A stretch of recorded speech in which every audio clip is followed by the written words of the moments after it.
पौष मास महात्म्य अध्याय 28। आज सुनिए आगे की कथा। दत्तात्रेय जी बोले कि देवताओं पर ब्रह्म परमेश्वर ही उस असुर को मारने में समर्थ है। वे ही प्रभु सब प्राणियों के दुखों को दूर करने में समर्थ है। तुम उनके वक्रतुंड स्वरूप का ध्यान करते हुए एकाक्षी श्री मंत्र गंग मंत्र के जप अनुष्ठान करो। वे भगवान तुम्हें अवश्य ही इस घोर संकट से छुड़ा देंगे। देवताओं ने भगवान दत्तात्रेय से वक्रतुंड की उपासना और उनके गंग मंत्र के जपा अष्ट की विधि सीखी।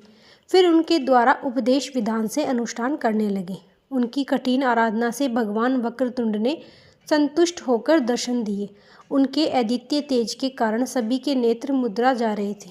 तभी भगवान वक्रतुंड ने कहा, देवगणों, मैं प्रसन्न हूँ। जो अभीष्ट हो वह वर मांगो। तब देवताओं ने उनके चरणों में प्रणाम करते हुए हाथ जोड़कर निवेदन किया कि प्रभु, हम सब मत्सरासुर के भय से चारों ओर मारे फिर रहे हैं। इससे विस्तार का कोई उपाय ही नहीं सूझता। कृपा करके हमें इस संकट से मुक्त करें। प्रभु वक्रतुंड भगवान बोले कि देवताओं, आप चिंता को त्याग दो।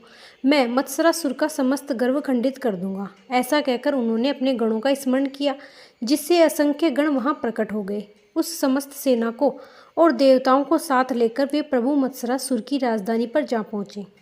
असुर ने दौड़कर मत्सरासुर को सूचित किया कि राजन, असंख्य वीरों ने आकर आपकी राजधानी को घेर लिया है और वे शगनगर में प्रवेश करना चाहते हैं। इसका शीघ्र प्रतिकार करें, नहीं तो बाद में स्थिति पर नियंत्रण करना असंभव होगा।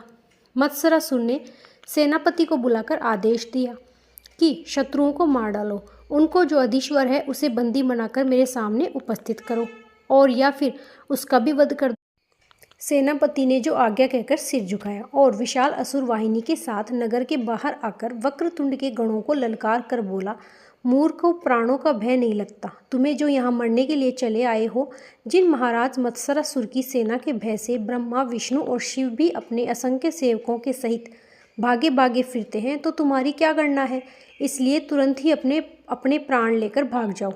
तभी समस्त गणों ने एक साथ मिलकर वक्रतुंड का जयघोष किया और दैत्य सेना पर प्रहार करने लगे। भयंकर युद्ध छिड़ गया। फिर असुर सेना हारने लगी। बहुत से दैत्य, रथी, महारथी, गजार, अश्वरूढ़, प्रमुख वीर मारे गए। यह देखकर दैत्य सेना भागने लगी।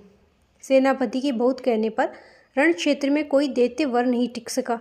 यह संवाद जैसे ही त्रिलोक्य विजेता मत्सरासुर जैसे भी हो, शत्रु का नाश करना अब हमारा प्रथम कर्तव्य है। चाहे हमारे प्राण चले जाएं, किंतु शत्रु को आगे नहीं बढ़ने देंगे, उसे भगाकर ही छोड़ेंगे। अमात्य ने हाथ जोड़कर निवेदन किया, प्रभु, हमारे वीरों ने शत्रु सेना में एक भयंकर रूप वाला योद्धा देखा है। वह अपनी समस्त सेना का संचालन कर रहा है। वह तो बड़ा दूरदर्श वीर है। जिधर पड़ जाता है उधर ही सब कुछ शून्य हो जाता है। इसलिए राजन, हमारे विचार में तो उससे संधि कर ले, क्योंकि बुद्धिमानी इसी में है कि अवसर देखकर कार्य करे। उनकी बात सुनकर दैत्यराज लाल पीला पड़ गया और क्रोध से आंख निकालकर बोला, कायर पुरुषों, तुम मुझे शत्रु के सामने झुकने का परामर्श दे रहे हो। इससे तो युद्ध में मर मिटना ही अच्छा। फिर उसने प्रधान सेनाध्यक्ष को आदेश दिया, शत्रु का सामना करने के लिए विशाल सेना लेकर आगे बढ़ो। मैं तैयार होकर आ रहा हूँ। यह घोषणा कर दो कि रणभूमि में मैदान छोड़कर कोई भी ना हटे, नहीं तो उसे मृत्युदंड दिया जाए। और समस्त सेनाओं को तैयार होने का आदेश दे दिया। राजा की आज्ञा भी सुना दी। मत्सरासुर ने स्वयं उस असंख्य दल के साथ राजधानी से बाहर निकला। उसके सुंदर प्रिय और विषय प्रिय नामक 2 पुत्र भी से, जिन्होंने सुनियोजित ढंग से भगवान वक्रतुंड के गणों पर भीषण आक्रमण कर दिया। गणों और असुरों के मध्य इतना भयानक युद्ध हुआ कि दोनों पक्षों को भारी नुकसान उठाना पड़ा, किंतु विजय या पराजय किसी की भी नहीं हुई। इस प्रकार युद्ध चलते चलते 5 दिन बीते। इस बीच भवानीपति को मत्सरासुर के पुत्रों ने प्रहार द्वारा मूर्छित कर दिया। फिर भी भगवान वक्रतुंड के 2 गण आगे बढ़े और उन असुरों से भिड़ गए। उनके प्रहार से वे दोनों असुर मारे गए। अपने पुत्रों को मरा देखकर मत्सरासुर व्याकुल हो उठा और युद्ध स्थल छोड़कर चला गया। राजभवन में उसके कारण शोक व्याप्त हो गया। तब अमात्य ने उसे समझाते हुए कहा कि राजन, शोक करने से तो कुछ नहीं होगा। आपके मरे हुए पुत्र शोक से लौट नहीं सकते।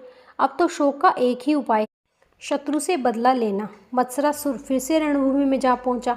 उसने वक्रतुंड का सामना करते हुए कहा, मूर्ख, यहाँ मरने के लिए क्यों आ गया? क्या तू मेरी शक्ति नहीं जानता? वक्रतुंड ने हंसते हुए उत्तर दिया, दुष्ट राक्षस, मैं यहाँ मरने के लिए नहीं, तुझे मारने के लिए आया हूँ। तेरी शक्ति से मैं भला प्रकार वर्चित हूँ। तू उन्हीं के वश से अत्यंत प्रबल हो गया जिन्हें तूने पाश में बांध लिया था। लेकिन अब तेरा हास काल आ गया है, इसलिए अब तू निश्चय ही मारा जाएगा।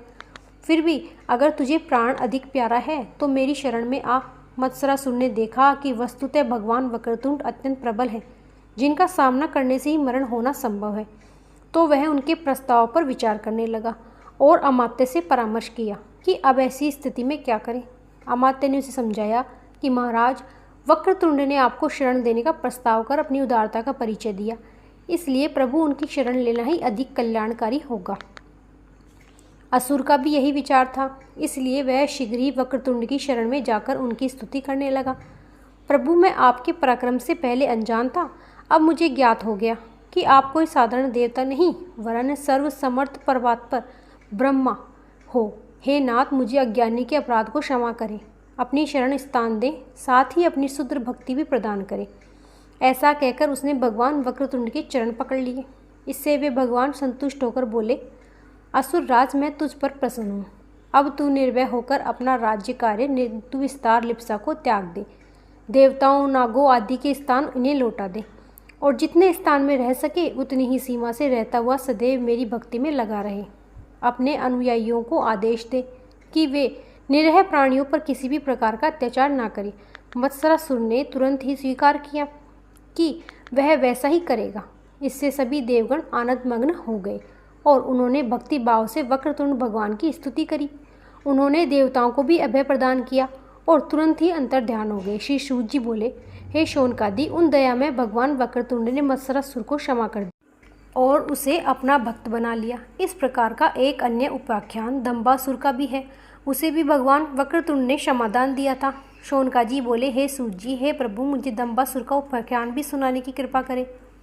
हे दयालु, मुझे गणेश्वर के विभिन्न चरित्रों को सुनने में बड़ा आनंद आ रहा है। तब सूत जी बोले कि हे शौनकाजी, वह उपाख्यान संसर्ग काल का है। जब ब्रह्मा जी ने षष्ठी रचना का कार्य आरंभ किया तब उसमें उन्हें अनेक विघ्नों का सामना करना पड़ा। तब लोक पितामह ने सोचा, इन विघ्नों का निवारण वे वक्रतुंड गणाधिपति कर सकते हैं, इसलिए उन्हीं प्रभु को प्रसन्न करना चाहिए। ऐसा निश्चय कर उन्होंने गणेश्वर का भक्ति भाव से पूजन आरंभ करके उन्हें दक्षिणा आदि प्रदान की। ब्रह्मा जी के अनुष्ठान से प्रसन्न हुए वक्रतुंड भगवान के प्रकट होकर कहा कि हे चतुरानन, मैं प्रसन्न हूँ, अपना अभिष्ट वर मांग लो। तब ब्रह्मा जी ने निवेदन किया कि प्रभु षष्ठी कार्य में उपस्थित विघ्नों को दूर करें, यह मेरा अभिष्ट है। तब वक्रतुंड भगवान तथास्तु कहकर अंतर्ध्यान हो गए। इसके बाद लोक पितामह ने निर्विघ्न रूप से सृष्टि कार्य संपन्न किया, किंतु उस समय पितामह के कंप से दम्भ नामक एक विकराल शिशु उत्पन्न हुआ, जो जल्दी ही बड़ा हो गया। उसने अपने उत्कर्ष के लिए घोर तपस्या आरंभ कर दिया। उस कठोर तप को देखकर लोक श्रेष्ठा बड़े प्रसन्न हुए। उन्होंने उसे दर्शन देकर कहा, वत्स वर मांगो। उन्होंने प्रणाम किया और बोला, प्रभु, मैं त्रिलोक विजय बनूं और सदैव निर्भय रहूं। मेरा तिरस्कार कोई भी सांसारिक प्राणी या देवता, दैत्य गण आदि ना कर सके। पितामह ने कहा, वत्स, तेरी कामना अवश्य पूरी होगी। तब दंबासुर शुक्राचार्य के पास गया, जिन्होंने उसे दैत्येश्वर के पद पर अभिषिक्त कर दिया। अब दंबासुर ने एक अत्यंत सुंदर नगर बनवाया और उसी नगर में रहने लगा। वह नगर चारों ओर सुदृढ़ प्राक और खाई आदि के द्वारा सुदृढ़ था। वहीं उसने दैत्यों को बुला बुलाकर उनकी सेना एकत्र करना आरंभ कर दिया। उसने भी अपने राज्य विस्तार की नीति अपनाई और मत्सरासुर के ही समान प्रथम वसुंधरा, फिर पाताल और उसके बाद स्वर्ग पर विजय प्राप्त कर ली और जीते हुए विभिन्न स्थानों पर अपने अधिकारी नियुक्त कर दिए। इसके बाद बैकुंठ और कैलाश पर भी उसने अधिकार कर लिया। देवताओं पर पहले की तरह ही विपत्तियों का पहाड़ टूट पड़ा। वे अत्यंत दुखी होकर गिरी, खो और निर्जन वनों में छुपकर रहते हुए अपनी प्राण रक्षा करने लगे।